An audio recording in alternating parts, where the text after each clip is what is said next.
Hey everyone, welcome back. It's Travis Leaf Glover and we're continuing the viewer's choice video.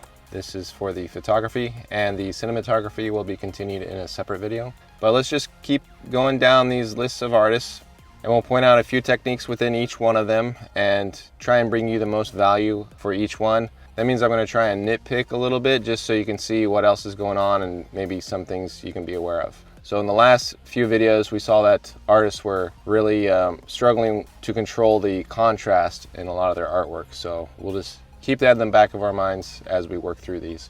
But this one, first thing I noticed was that it looked like an illustration, maybe some computer art, maybe a digital painting, because of the details in the face, the fur coat, the hands. It all looked like it was a photo converted to an illustration. And then the pattern, it looked like it was digital art also. So I couldn't imagine someone painting such a perfect pattern. But then I looked into this artist, and it says, what I could find is that he's just a portrait painter. So I don't really know what medium he uses. In some cases I saw that he uses oil, but these patterns look a little bit too perfect to be oil. You'd have to just trace it out, a stencil, or you just have to draw it out and then paint it real carefully. But it looks really perfect to be oil painting, but you never know. So first thing is the pattern. We've got a nice pattern. We've got the light blue on top of the dark red. That's nice because we have a nice contrast. It's also creating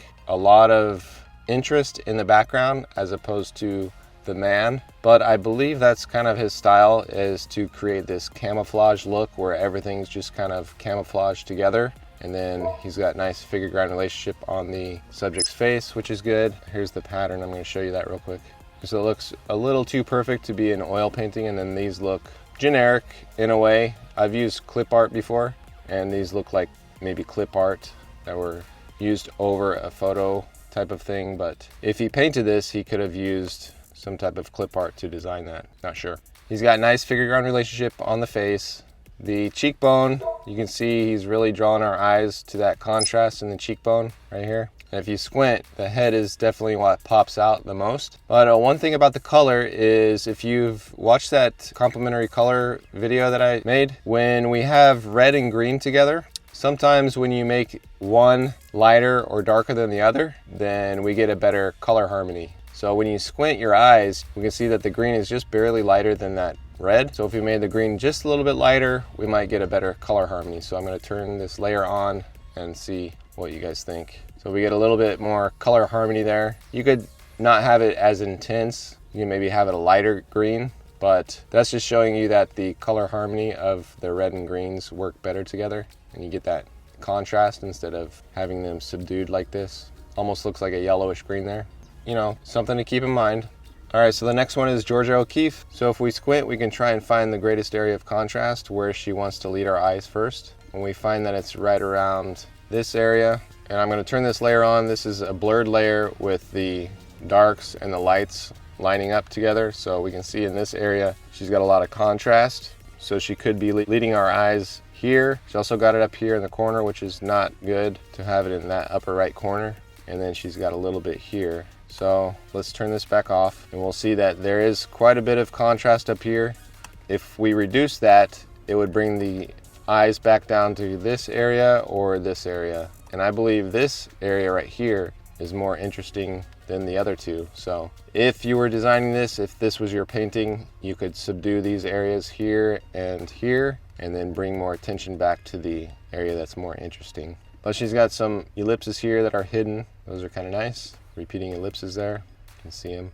Also, this might be just the image that I'm looking at from online, but if you look closer, she's got some nice red colors in here. Now, if those were a little bit lighter, maybe a bit more intense, we might get some more interesting color. So let me see if we can do that real quick.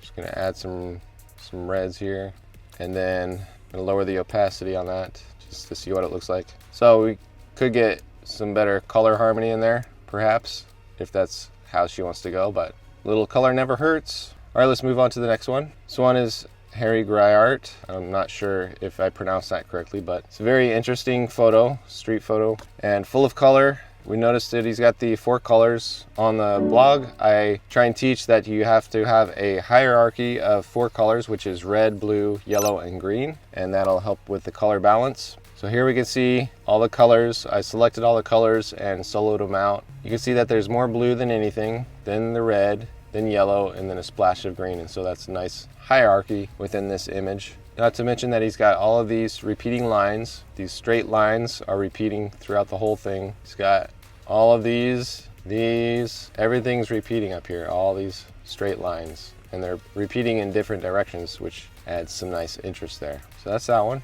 Craig Mullins. This is a cool digital illustration here. If you can see, we've got nice scale. This character is really large, and then in the distance we see the people down in the city. Very cool image. And he's using aerial perspective to create that distance, reduce the contrast in the background here in the distance, and then keep all the contrast on this character. We got gazing direction. So when you use gazing direction, you can direct attention to certain things. So the way that he's got this character, he's looking out into this distance here, but I did change that to make it look like he's looking down at the crowd. So that might add more interest to what he's creating down here if the man was looking down at the crowd.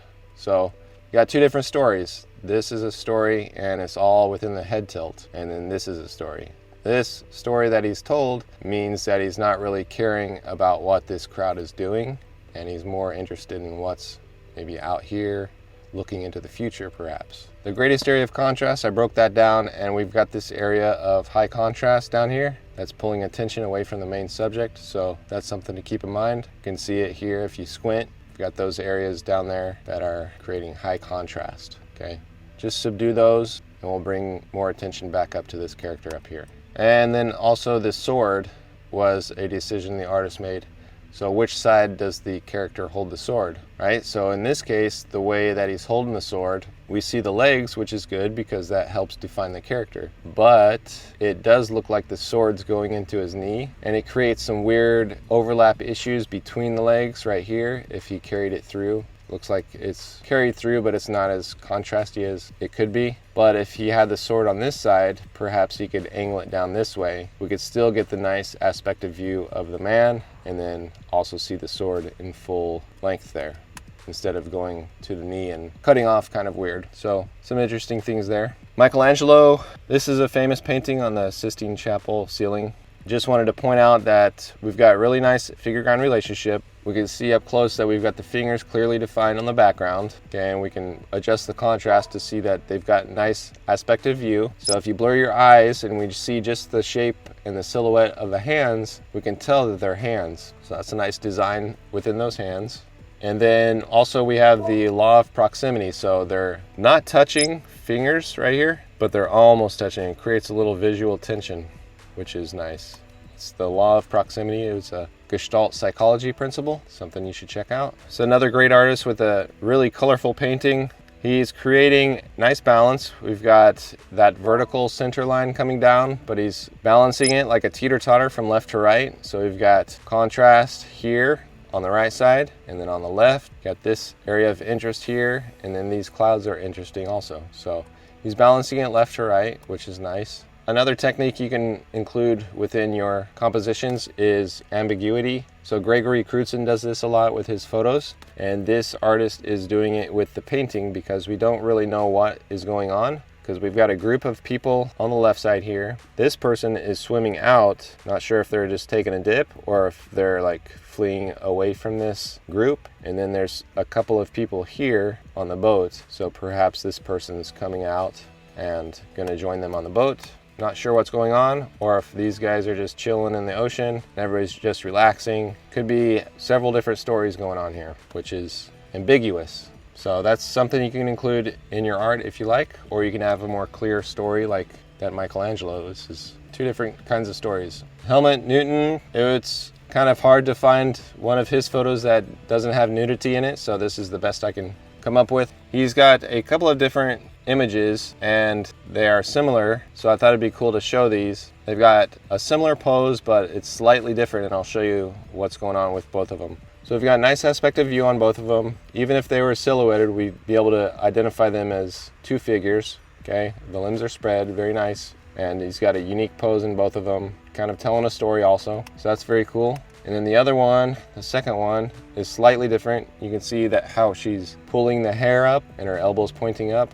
So we've got slightly different composition. One's got more of a vignette in the background. But what's interesting here is the balance and then the visual tension that's created when you get high contrast near the edge. So this one, I believe, has better balance because both figures are kind of equal in pose. It's different poses, but they're balanced from left to right, symmetrical almost. Then we've got this one, which she's got the hair coming up, and we've got a little bit more weight, seems like, on this side, but it might be a more interesting pose. We've got a cool little triangular enclosure here that was created from that. But the issue is this high contrast near the edge. It's creating a little bit of visual tension up there. Right here, it's just a little bit too close. So maybe if there was just a little bit more negative space in that area, we'd have a better image. Maybe if they were a little lower in the frame, perhaps. But that's something to keep in mind. Definitely nice figure ground relationship on that too. And it's very, very clear what